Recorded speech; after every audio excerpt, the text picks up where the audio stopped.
rather than us doing our own personal introduction, we're going to introduce each other. So, Martine, would you like to introduce Christoph? So this is my great delight to introduce Christoph. Through actually the Body College, I have discovered Christoph and teaching with him. And so if you go on his website, he has this very interesting leitmotif. Presence is a present. And actually, Christoph is overqualified to be with us. He's not only was a monk for 17 years, and he knows Pali, and he knows Thai, and he has done lots of meditation, he knows lots about the sutta, but also he's trained as a psychotherapist of the Carl Rogers person-centered approach, which personally I think a very interesting approach. And he's also done MBSR, MBCT, but not only that, he's also done nonviolent communication, inside dialogue. So in Christoph, you have a whole packet. Unfortunately, you won't meet him straight away because the first two modules is not there, but then he's at the retreat and then he's in the third module. And he's a wonderful teacher. So you can look forward to his teaching. Thank you, Martine. Thank you. Okay, so I would now like to introduce Martine. I've actually known Martine for most of my adult life, and we've aged together. We're aging together. In a way, there's almost too many accomplishments to mention. Martine was a nun for 10 years in the Korean Zen tradition, lived in a Korean monastery. As many of you will know, she's the author of many books. Living in a Korean monastery gives you a pretty, intense exposure to retreating and what that means. Over the years of not so recent, but over the years, Martine's developed a lot of links with the scientific community, looking at research, looking at mindfulness. She's done quite a bit of work with women in the Dharma. There are things I admire a lot about Martine, and I'm sure you'll come to appreciate them too. One is Martine is supremely practical. Martine is really interested in how things work and things working well. And doing that not with wielding a stick, but with a great sense of humor. And I think these combinations of practicality, depth, humor, these are actually the great arts of a meditative life. And I'm so delighted that Martine is, deeply involved in this CPP offering. We get to embarrass each other during these introductions. Okay, Jaya, now you get to introduce me. Good. So it's my delight to also introduce Christina. And I noticed that she's actually been teaching for next year will be 50 years, having discovered practice very young in northern India. And she's the co-founder of Jaya House in Devon, where I have the pleasure of frequently teaching and being on the teacher council now. And she's also was for many years a guiding teacher, now emeritus of Insight Meditation Society in Massachusetts, which is another place I love to teach. And of course, one of the founding teachers of Bodhi College. And Christina brings a sort of global experience, I'd say, to her Dharma teaching. She grew up in Canada and she's taught all around the world, particularly in North America, Canada, and the UK, and therefore has a long experience of teaching with a variety of other teachers, and also a lot of experience of organizations, Dharma organizations, and organizational dukkha, and how to navigate that skillfully. And she's trained a next generation of Dharma teachers through Jaya House and Bodhi College. And also she's, I would say, I might be wrong with this now, but in the minority of particularly of female Dharma teachers or Dharma teachers who teach a lot of retreats, and that she's also raised a family and is also a hands-on grandmother. So she brings a lot of real world experience also to this sort of rarefied thing of intensive Dharma and Dharma retreats. And she was an early pioneer of women's retreats and also an early supporter and has been a long-standing supporter of mainstream mindfulness, secular mindfulness, and the training, the deepening of the training of mindfulness teachers. So she's co-authored books with Willem Kuyken, and also written a variety of other books, especially or one that I know particularly is her one on the Brahma Viharas. And so with all this life experience, I think she, like Martine, brings a lot of practicality, pragmatism, generosity and unflappability to things. I was once, Yuka and I think, were once teaching with her at IMS, and we had to end the retreat early and get everybody to leave because of a blizzard coming. And I realized that in those kinds of situations, Christina is who you'd appreciate having with you in a crisis. So I think she brings a great richness of experience to both of the Dharma and of real life into the teaching, and we're lucky to have her on board in this CPP.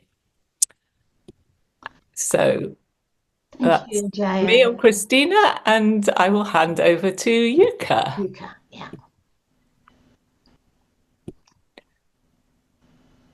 So I'm very, very happy to continue and to introduce to you Jaya, who has just spoken. We met about 8 years ago at IMS, and since then we have been co-teaching quite a few retreats in different places and settings, which is always nice because Jaya is not only a very smart woman, but also very funny to be with and very dependable. And you may have met her already, not only as a meditation teacher, but also as a Qigong teacher. So Jaya is from the UK. She lives near Oxford, and she grew up in the UK, but her father was English and her mother Chinese. And that is one of the ways in which I feel connected to her because of our background, both having a bicultural background. And she told me that she got in touch with Buddhism through her Chinese grandparents already at an early age. But then it took some years until she got into Buddhism more deeply, because it was only as a teenager that she actually started reading about Buddhism.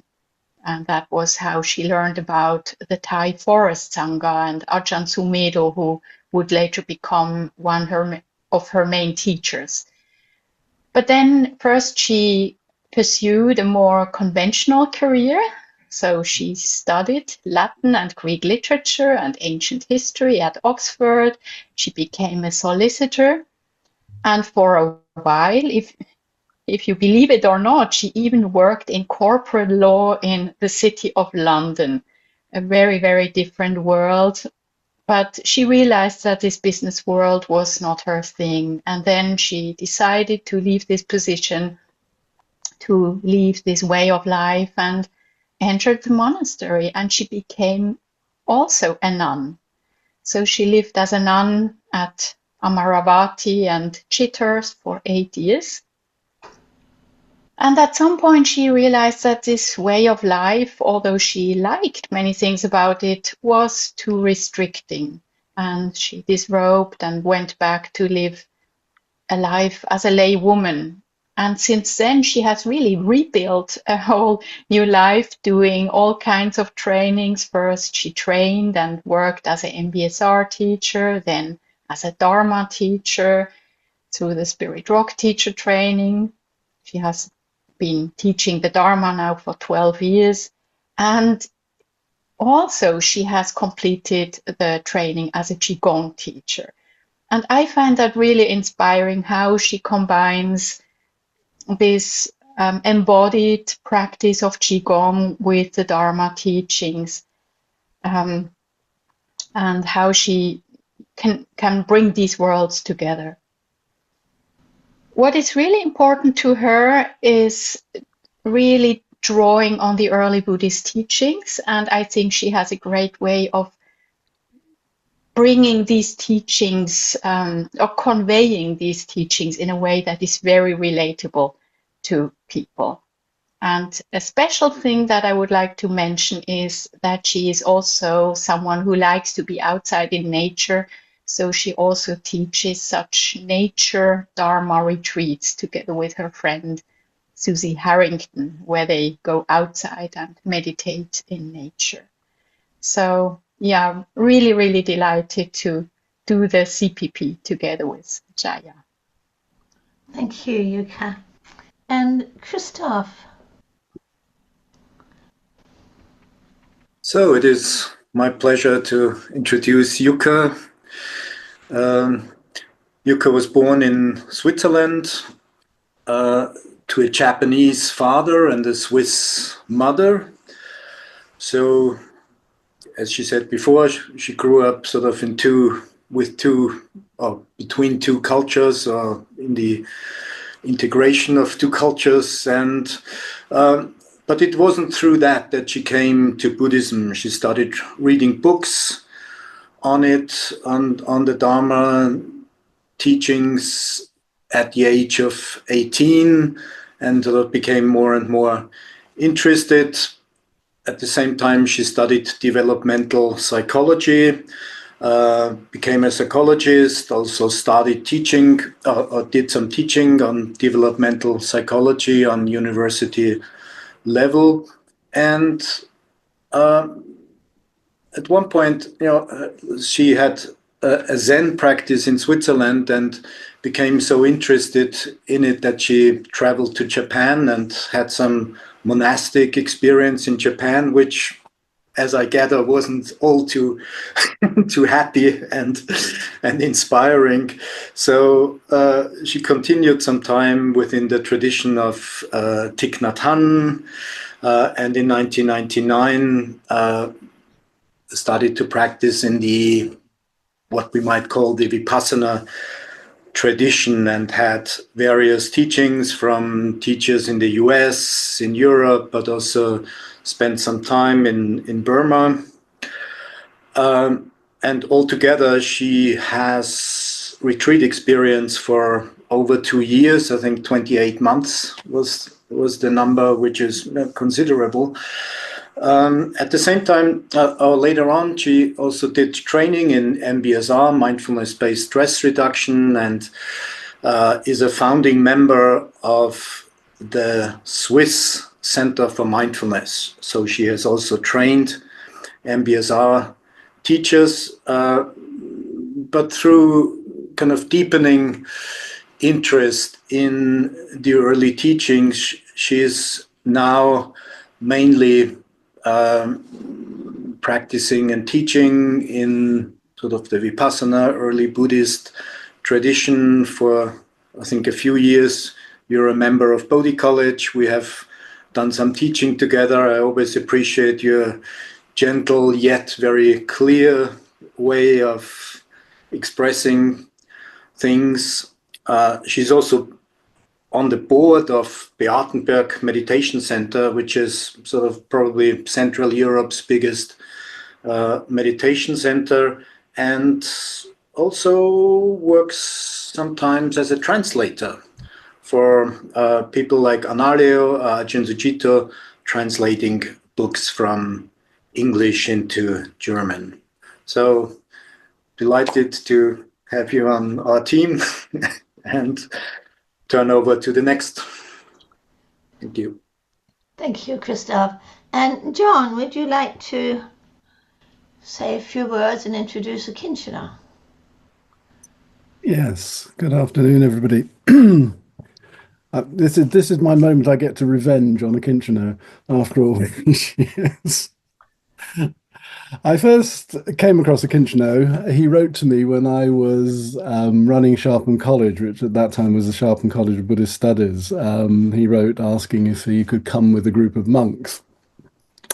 But I didn't meet him till a number of years later once he disrobed. And one of the things I can say is I think we gelled immediately because the first thing I discovered about Akincano is his absolute passion about this tradition, particularly the early Buddhist tradition, but in general, wanting to know much, much more about the history of Buddhism, the practices of Buddhism, the languages of Buddhism. And over the years, Akincano and I have taught quite a lot together. And, as we were told by somebody who was filming us for Tricycle, we've become a bit of a brand, apparently. But his history really shows that deep commitment to the Dhamma, to that deep commitment to wanting to understand, having initially started out in Zen Buddhism, so he led me to understand. He then moved on eventually to wanting to study seriously within initially the forest tradition, and was, as probably many of you will know, he was a monk for nearly 20 years, or certainly in robes, a novice for 2 years, and then a monk for over 17 years.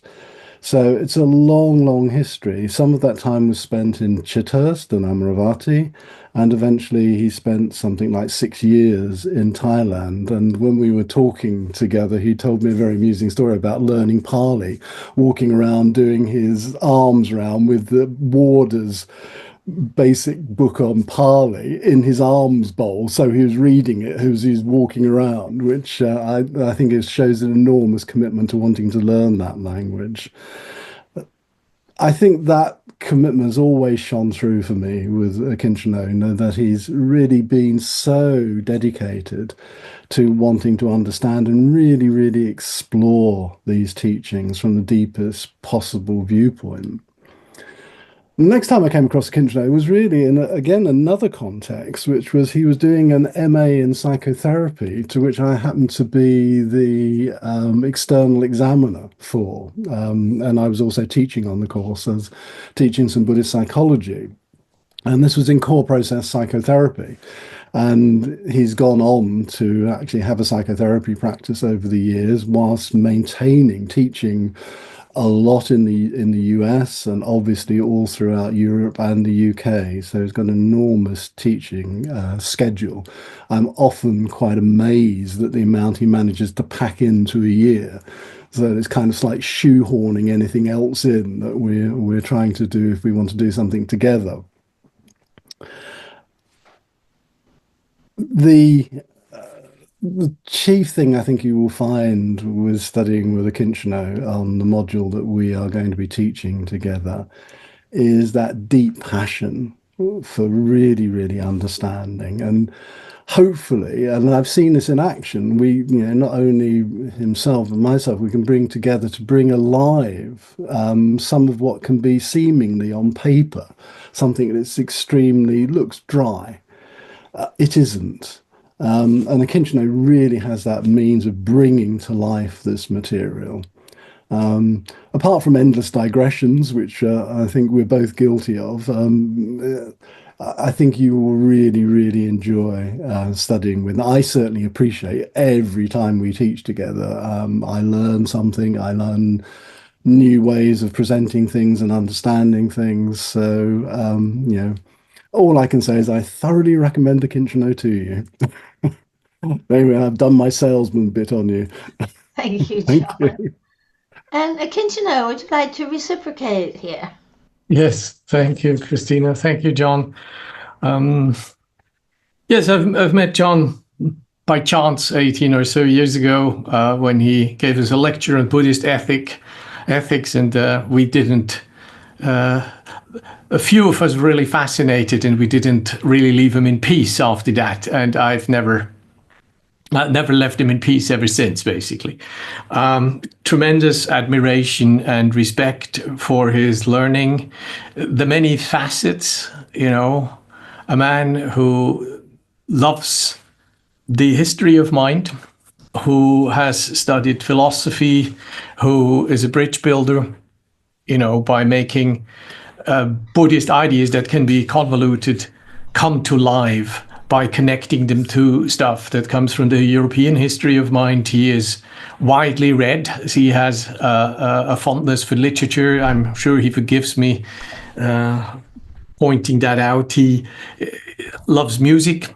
So there is many, many sides to this man. And when you only know something about Buddhism, you probably also don't really know much about Buddhism, unless you can connect this to other fields of learning, to other fields of life, be they practical or be they artistic or be they theoretical. Basically, the teaching of the Buddha needs connecting and translating, not just linguistically, but culturally. And John has always been exemplary for me to be somebody who embodies that, who takes something and runs with it, who has deeply immersed himself. He was a monk in the Tibetan tradition first, and then he did the unusual step of leaving the Tibetan tradition to become a monk in the Theravada tradition. He has unlikely passions like the Abhidhamma and the sitar. He has taught. He studied European philosophy and Buddhist philosophy. He taught Buddhist philosophy and Buddhist psychology. He ended up teaching Buddhist psychology on an Oxford MBCT master's program, and has studied with some of the great erudites of the logical disciplines. But overall, it's a passion that is not academic. It's a passion that kind of runs through his life. And I've always enjoyed teaching and being with him because this stuff is meaningful, deeply, deeply meaningful. And this transcends role, functions, job descriptions. And I cherish every moment we hang out together and we teach. And you will find him a wonderfully learned man with a historical hat and a philosophical hat and a literary hat and a translator hat and a musician hat, if he allows himself to show you that. And I hope he has many, many cards up his sleeve. So you'll have great fun with him. And I can assure you that you will not regret spending time with him. So thank you.